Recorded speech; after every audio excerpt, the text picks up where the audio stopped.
Hello बच्चों, आप सभी का स्वागत है मेरे यूट्यूब चैनल कंबोज सर पर। तो आज हम देखेंगे क्लास 9th का चैप्टर नंबर 3 और जिसका नाम है निर्देशांक ज्यामिति। निर्देशांक ज्यामिति के जो जनक हैं उनका नाम है रेने दकार्ते, यानी जिन्होंने इस निर्देशांक ज्यामिति को बनाया है। कौन थे वो? रेने दकार्ते। और एक्सरसाइज देखेंगे हम इसमें 3.1।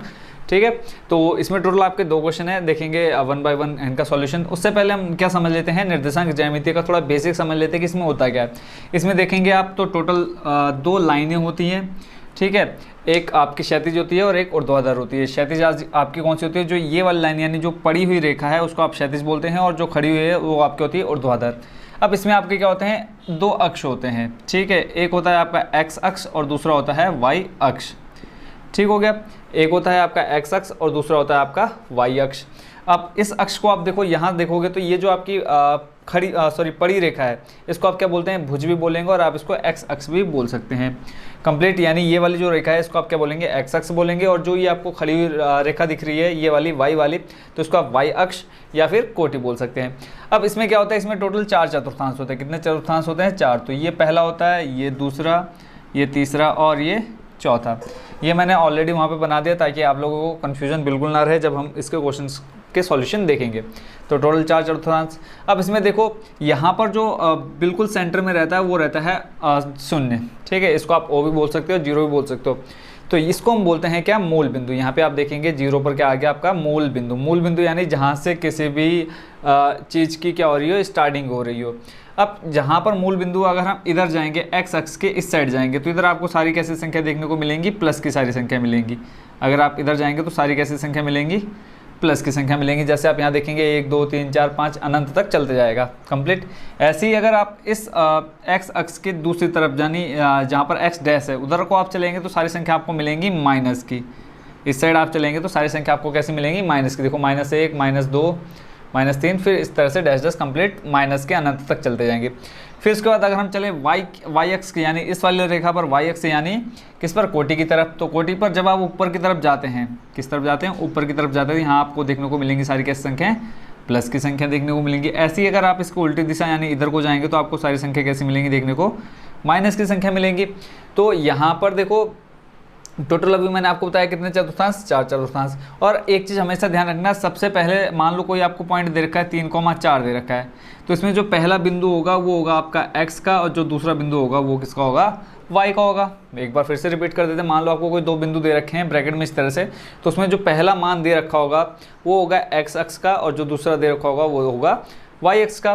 तो पहले बेसिक समझना जरूरी है। निर्देशांक ज्यामिति अगर आप बेसिक समझ गए तो 3rd चैप्टर बिल्कुल ईजी हो जाएगा आपके लिए।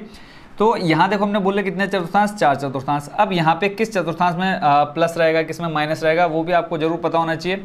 तो यहाँ पर आप देखेंगे पहले चतुर्थांश में दोनों कैसे हैं? प्लस है, यानी पहला मान x का भी प्लस है, दूसरा मान y का, ये दोनों कैसे हैं? प्लस है। दूसरे में देखेंगे पहला मान मैंने अभी आपको बताया कैसा होता है? माइनस पहला जो मान होगा वो x अक्ष का होगा, तो यानी x अक्ष यहाँ पे क्या है? माइनस, और y अक्ष क्या है? प्लस। ऐसे ही यहाँ पर x अक्ष माइनस है, y अक्ष भी माइनस।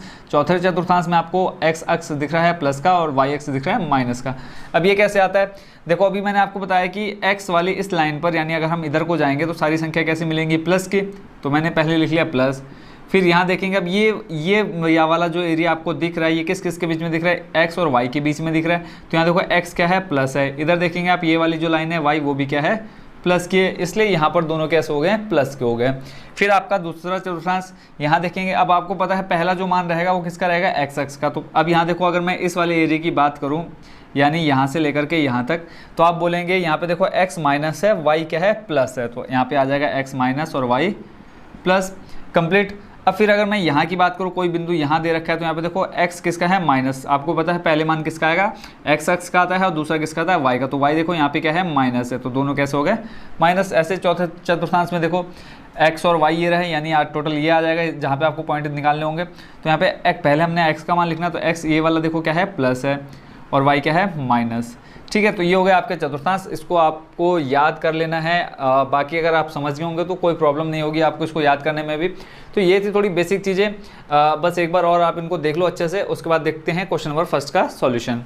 आई होप बच्चों ये कंप्लीट समझ गए होंगे आप बेसिक चीज़ जो आपने देखी निर्देशांक ज्यामिति में। तो चलते हैं क्वेश्चन नंबर फर्स्ट के सॉल्यूशन की तरफ। क्वेश्चन नंबर फर्स्ट बच्चों आप बोर्ड पर देख रहे होंगे, इसमें लिखा है एक व्यक्ति को आप अपने अध्ययन मेज पर रखे टेबल लैंप की स्थिति किस तरह बताएंगे। यहाँ पे आपने देखा होगा कि अध्ययन मेज पर, अध्ययन मेज यानी जहाँ पर आप बैठ करके पढ़ते हैं, उस पर एक टेबल लैंप रखा है। टेबल लैंप यानी अगर आप कमरे की सारी लाइटें बंद कर देते हो तो एक टेबल लैंप आता है जिसको आप अपने मेज पर रख करके पढ़ाई कर सकते हैं, जो सिर्फ फोकस आपकी बुक्स पर ही करता है। तो उसकी स्थिति बतानी है।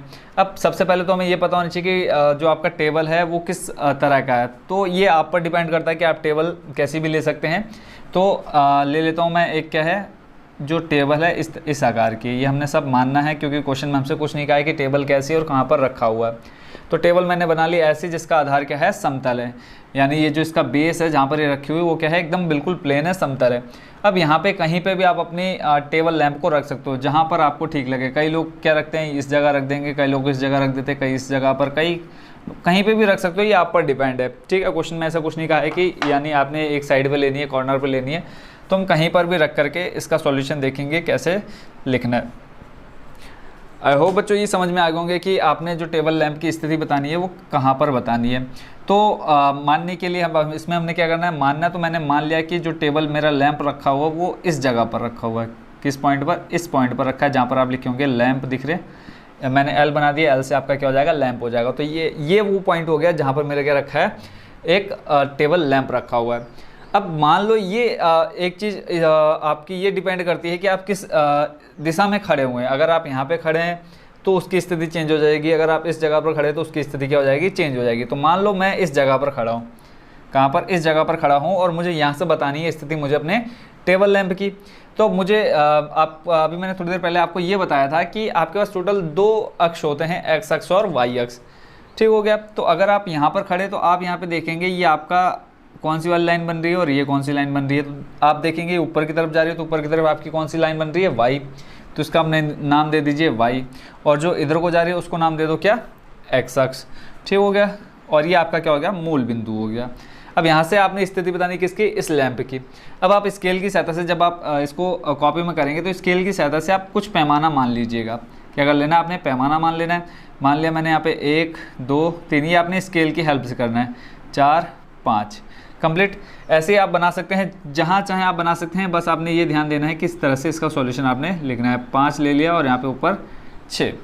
अब मुझे इसकी स्थिति बतानी है। तो मैं सबसे पहले, आपको पता है कि अभी थोड़ी देर पहले मैंने आपको बताया था, पहला मान किसका होगा, x का होगा, और दूसरा मान किसका होगा, y का होगा। तो यहाँ से मैं जाता हूँ, पहले ये देख लेता हूँ कि L वाली लाइन कहाँ पर आएगी। तो मैं यहाँ से एक डॉट डॉट करके लाइन खींच लेता हूँ ताकि मुझे पता चल जाए ये लगभग कहाँ पर आएगा। तो यहाँ देखेंगे ये कहाँ पर आ रहा है, 3 सेंटीमीटर पर आ रहा है। ये मान लेता हूँ मैं, इधर को जो है एक्स अक्ष है वो किस में है, सेंटीमीटर में, और वाई भी क्या है, सेंटीमीटर में, जो दूरी है इनकी। ठीक हो गया। तो यहाँ से अगर मैं जाऊँगा एक्स वाली लाइन पर तो यहाँ पर देखेंगे 3, और यहाँ से अगर मैं वाई वाली लाइन से इसको मिलाना चाहूँ तो ये आ जाएगा कहाँ पे आपका, 5 पर। तो जो हमारा लैंप है उसकी जो स्थिति है कितनी है, 3,5 है। तो यहाँ पे हम लास्ट में क्या लिख देंगे, माना।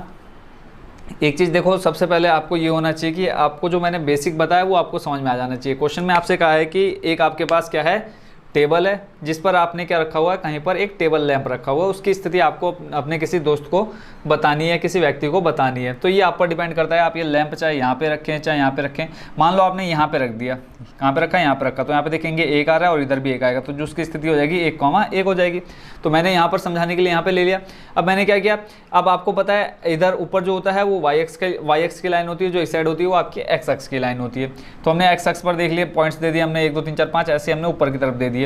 तो ये आपने स्केल की हेल्प लेकर के बनाना है। तो यहाँ पे अब देखेंगे हमने जहाँ पर आपका पॉइंट था वहाँ से हमने डॉट डॉट करके नीचे मिला दिया एक्स एक्स वाली लाइन को, डॉट डॉट करके वाई वाली लाइन को मिला दिया। तो फिर हमने देखा कि इसको जो पॉइंट्स निकल के आ रहे हैं कितने आ रहे हैं, 3,5। तो ये होगी किसकी स्थिति, इस टेबल लैंप की स्थिति होगी। तो अब इसको हमने लिखना कैसे, तो सबसे पहले लिख लेते हैं, माना हमारे पास एक टेबल है जिसका आधार, ये आप अपनी तरफ से कुछ भी लिख सकते हैं बनाकर, जिसका आधार क्या है, समतल है, समतल है, जिसके किसी एक बिंदु पर, जिसके किसी एक बिंदु पर टेबल रैंप रखा हुआ है। कंप्लीट। अब हमें ये नहीं पता कहाँ पे रखा हो, तो फिर अब आगे हमने क्या किया, हमने एक्स अक्ष और वाई अक्ष मान लिया। हमने टेबल के किनारों को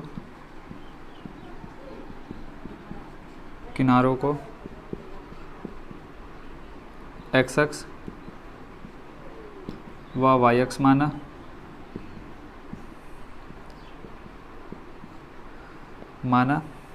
ठीक है, मान लिया। वह टेबल लैंप के बिंदु को एक्स वाई से मिला दिया, जिससे क्या पता चल गया, हमें टेबल लैंप की स्थिति पता चल गई, जिससे टेबल लैंप की स्थिति, इसमें देखो करने जैसा बच्चों है नहीं कुछ, बस आपने ये जो आपने वहाँ किया वही चीज़ यहाँ पे हमने लिख दी, जिससे टेबल लैंप की स्थिति कितनी निकल के आई, 3,5 प्राप्त हुई। बस एक बार फिर से समझ लेते हैं। देखो आपको एक टेबल लैंप के बारे में बताना है कि ये कहाँ पर रखा हुआ है, तो आप ये एक टेबल बना सकते हो जिसका आधार क्या है, समतल होना चाहिए, और इसमें आप लैंप कहीं पर भी रख सकते हो। अब आपको ये पता है ऊपर वाली वाई अक्ष, इधर वाली आपकी क्या होती है, एक्स अक्ष होती है।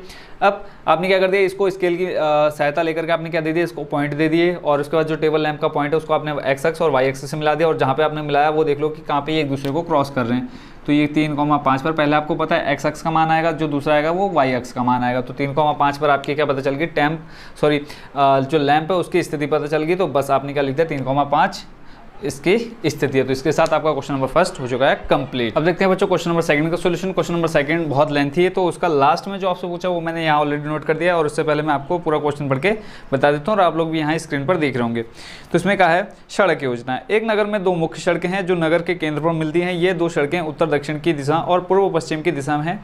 नगर की अन्य सभी सड़कें इन मुख्य सड़कों के समानांतर परस्पर 200 मीटर की दूरी पर है। प्रत्येक दिशा में लगभग 5 सड़कें हैं। कितनी सड़कें हैं, 5 सड़कें हैं। 1 सेंटीमीटर बराबर 200 मीटर का पैमाना लेकर अपनी नोटबुक में नगर का एक मॉडल बनाइए। सड़कों को एकल रेखाओं से निरूपित कीजिए। अभी हम समझेंगे इसका कंप्लीट सॉल्यूशन। पहले हम क्वेश्चन को पूरा पढ़ लेते हैं। आपके मॉडल में एक दूसरे को काटती हुई अनेक क्रॉस स्ट्रेट चौराहे हो सकते हैं। अभी हम देखेंगे एक विशेष क्रॉस स्ट्रेट 2 सड़कों से बनी हुई है, जिसमें से एक उत्तर दक्षिण दिशा में जाती है और दूसरी पूर्व पश्चिम दिशा में जाती है। प्रत्येक क्रॉस स्ट्रेट का निर्देशन इस प्रकार किया जाता है कि यदि दूसरी सड़क उत्तर दक्षिण दिशा में जाती है और 5वीं सड़क पूर्व पश्चिम दिशा में जाती है और ये एक क्रॉसिंग पर मिलती है, तब इसे हम क्रॉस स्ट्रेट 2,5 कहेंगे। इस परंपरा से यह ज्ञात कीजिए कि अब बाकी के जो 2 क्वेश्चन आपको दे रखे हैं वो यहाँ दिख रहे हैं। कितनी क्रॉस स्ट्रेटों को 4,3 माना जा सकता है, कितनी क्रॉस स्ट्रेटों को 3,4 मान सकते हो। तो इसमें जैसा आपको देखने को मिल रहा है कि सबसे पहले क्या है, 2 मुख्य सड़कें हैं। कितनी सड़कें हैं, 2 मुख्य सड़कें हैं। और पहले हम इन्हीं मुख्य सड़कों को बना लेते हैं, देखते हैं इसका सॉल्यूशन।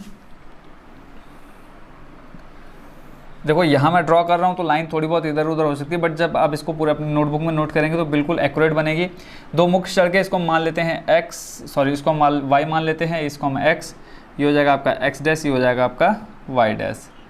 ठीक है, कितने हो गए ये मुख्य सड़कें, 2।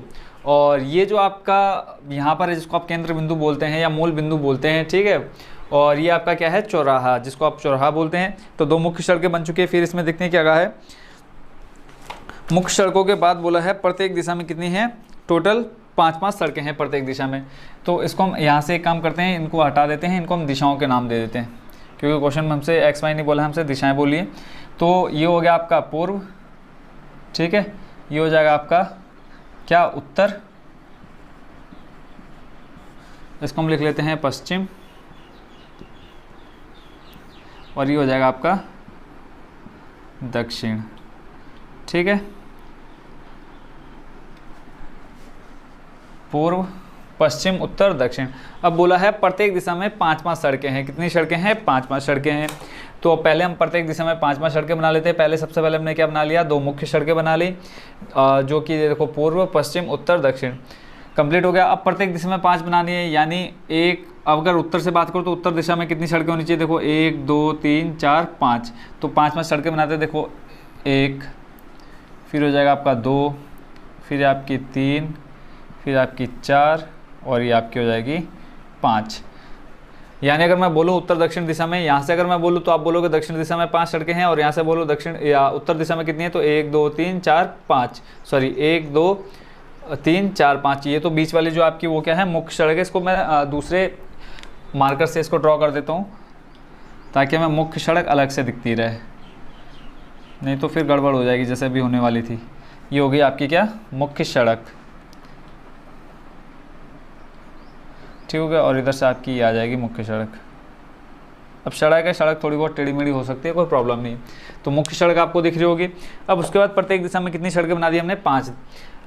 उत्तर और दक्षिण में आपकी 5 बन गई। देखो 1 2 3 4 5, ये आपकी कहाँ बन गई, दक्षिण में। 1 2 3 4 5 ये बन गया आपकी उत्तर में। अब पूर्व और पश्चिम में बनाते हैं, तो देखो ये हो जाएगी आपकी 1 2 3 4 5, कंप्लीट हो गई। गिन लो। देखो अगर मैं पूर्व की बात करूँ तो देखो 1 2 3 4 5, और पश्चिम की बात करूँ तो 1 2 3 4 5, 5 सड़कें हमने बना दी। अब इसमें बोला है, जैसे कि क्वेश्चन में कहा है, अब हम क्वेश्चन से ही समझते हैं इसका सॉल्यूशन। एक नगर में 2 मुख्य सड़कें, तो ये नगर हो गया, नगर का नक्शा हो गया, नगर का नक्शा हो गया, कंप्लीट। फिर बोला है एक सड़क में 2 मुख्य सड़कें, सॉरी एक नगर में 2 मुख्य सड़कें, मुख्य सड़कें आपको ये लाल इससे मार्कर से दिख रही होंगी। फिर बोला जो नगर के केंद्र पर मिलती है, यहाँ पर आपका क्या हो गया, केंद्र हो गया। आगे का ये 2 सड़कें उत्तर दक्षिण, ये 2 सड़कें उत्तर दक्षिण, देखो ये 2 सड़कें, एक देखो उत्तर की तरफ जा रही है, एक दक्षिण की तरफ जा रही है। फिर बोला है आगे और पूर्व पश्चिम दिशा में है, देखो पूर्व में भी जा रही है एक सड़क, एक पश्चिम में भी जा रही है। फिर आगे पढ़ते हैं, नगर की अन्य सभी सड़कें इन मुख्य सड़कों के समानांतर परस्पर 200 मीटर की दूरी पर है। यानी जो बाकी सड़कें हैं वो कितनी मीटर की दूरी पर है, 200 मीटर की। यहाँ से हम दिखा देते हैं, यानी इनके बीच का जो अंतर है कितने कितने का है, 200 मीटर का अंतर है। ऐसे ही हर सड़क के बीच में कितने का अंतर है, 200 मीटर का अंतर है, कंप्लीट। ऐसे ही यहाँ ये जितनी सड़कें सबके बीच में 200 मीटर की दूरी हो जाएगी। तो आगे देखते हैं, 1 सेंटीमीटर बराबर, यहाँ पे हम लिख देते हैं 1 सेंटीमीटर बराबर 200 मीटर। जब आप उसको नोटबुक में करेंगे तब आप लिखोगे 1 सेंटीमीटर बराबर 200 मीटर। अपनी नोटबुक में नगर का एक मॉडल बनाइए, सड़कों को एकल रेखाओं से निरूपित, एकल यानी एक रेखा से आपको दिखाना है सड़कों से। आगे पढ़ते हैं, फिर क्या है, आपके मॉडल में एक दूसरे को काटती हुई अनेक क्रॉस स्ट्रीट यानी चौराहे हो सकते हैं। तो एक दूसरे को देखो, यहाँ पर भी ये एक दूसरे को काट रही है, एक चौराहा, यहाँ पे भी चौराहा, यहाँ पे मतलब बहुत चौराहे हैं हमारे पास, जैसे कि क्वेश्चन में कहा गया है।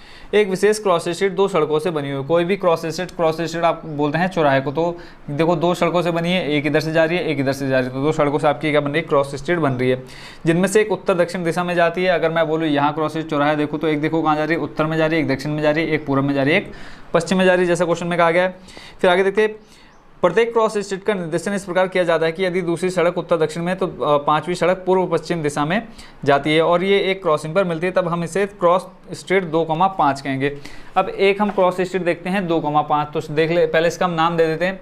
देखो ये आपकी हो जाएगी पहली सड़क, दूसरी ये आपकी हो जाएगी तीसरी, ये हो जाएगी आपकी चौथी, और ये हो जाएगी 5वीं, कंप्लीट। ऐसे अब इधर नाम दे देते हैं, देखो 1 2 3 4 5, ठीक हो गया। देखो ये पहली सड़क हो जाएगी, अगर मैं यहाँ पे भी लिखूँ तो ये पहली सड़क, फिर ये दूसरी, ये तीसरी, ये चौथी, ये 5वीं, ऐसे ये पहली, दूसरी और ये आपकी तीसरी। सॉरी यहाँ पर देखो गड़बड़ हो गया, मैंने मुख्य सड़क को भी बीच में काउंट कर लिया, मुख्य सड़क अलग है, तो ये 3, ये 4 और ये 5। ऐसी ये कौन सी सड़क है, अगर मैं बोलूँ ये कौन सी सड़क है, आप बोलोगे 5वीं। ये कौन सी है, चौथी, ये तीसरी, ये दूसरी, ये पहली। तो ये सड़कें आपको समझ में आ गई होंगी। अब इसने बोला है कि एक क्रॉस स्ट्रीट 2,5, तो 2,5 पर देखेंगे तो 2,5 कहाँ पे आएगा, 2 यहाँ पर है और 5 यहाँ पे, देखो 2,5, ठीक है। तो 2,5 आपकी कौन सी हो जाएगी, ये वाली सड़क हो जाएगी। तो यहाँ देखेंगे, अब एक सड़क आपकी जा रही है उत्तर में, एक जा रही है दक्षिण में, एक जा रही है पूर्व में और एक जा रही है पश्चिम में। अब हमसे क्वेश्चन में देखो ये कुछ नहीं पूछा है, हमने नक्शा बना दिया, मॉडल तैयार कर दिया। अब हमसे जो चीज़ क्वेश्चन में पूछी है वो आप ऊपर पढ़ रहे होंगे, क्या दे रखा है, ध्यान से देखो। बोला है कितनी क्रॉस स्ट्रीटों को 4,3 माना जा सकता है, कितनी क्रॉस स्ट्रीटों को 4,3 माना जा सकता है। तो पहले तो हमें देखो, जो ये वाली लाइन है तो ये देख लो पहले, 4 कहाँ पर आ रहा है, 4 आपका रहेगा इस जगह पर, ठीक है। तो 4 देख लेना, 4 वाली सड़क कौन सी, एक तो ये है और एक ये वाली है, तो हमने कहाँ पर देखना है, इस वाली 4,3 देखना है। तो 4 पहले फिर 3, तो 4 मैंने ये लिया और उसके बाद 3 यहाँ पे आ जाएगा आपका। तो ये आ जाएगा आपका यहाँ पे 4,3 कंप्लीट हो गया। और उसके बाद दूसरा देखते हैं 3,4। तो अब देख लेते हैं 3,4 कहाँ पे आएगा। 3 आपकी आ जाएगी ये वाली सड़क तीसरी, और चौथी कहाँ है आपकी, इस जगह पर। तो ये जो आपका पॉइंट हो जाएगा ये हो जाएगा आपका 3,4। जहाँ पर आपको क्या दिख रहा है, चौथी सड़क और तीसरी सड़क दिख रही है। देखो चौथी सड़क ये, तीसरी सड़क ये, तो ये हो जाएगा आपका क्रॉस स्ट्रीट यानी चौराहा एक यहाँ बनेगा। फिर आपका 3,4, तो 3 आपने यहाँ देखा, 4 यहाँ पे आपने देख लिया, तो 3,4 आपका क्या हो गया, एक चौराहा मिल गया। तो यही चीज़ आपसे पूछी थी। अब यहाँ पे ये बोला है कि कितनी क्रॉस स्ट्रीटों को 4,3 माना जा सकता है। तो आप बोलेंगे यहाँ पर एक ही ऐसी क्रॉस स्ट्रीट है जिसको हम 4,3 मान सकते हैं, और ऐसे एक ही क्रॉस स्ट्रीट है जिसको आप 3,4 मान सकते हैं। तो यहाँ पे आप लिख देंगे कि ऐसी एक ही क्रॉस स्ट्रीट है जिसको हम 4,3 मान सकते हैं, और ऐसी एक ही क्रॉस स्ट्रीट है जिसको हम 3,4 मान सकते हैं। ये लास्ट लाइन आपने लिख देनी है जब आप कंप्लीट मैप तैयार कर देंगे, और इसमें आपने पॉइंट दिखाने के बाद। तो इसके साथ आपका क्वेश्चन नंबर 2 हो चुका है कंप्लीट। और इसमें बच्चों कहीं पे भी आपको कोई भी डाउट रहेगा तो जरूर कमेंट बॉक्स में बताना है कि सर हमको ये स्टेप है, ये क्वेश्चन हमको समझ में नहीं आया। और एक्सरसाइज आपकी हो चुकी है कंप्लीट। आई होप बच्चों क्वेश्चन एक्सरसाइज आप 3.1 को आप अच्छे से समझ चुके होंगे। तो मिलते हैं नेक्स्ट वीडियो में नई एक्सरसाइज के साथ। Thank you so much watching for this video.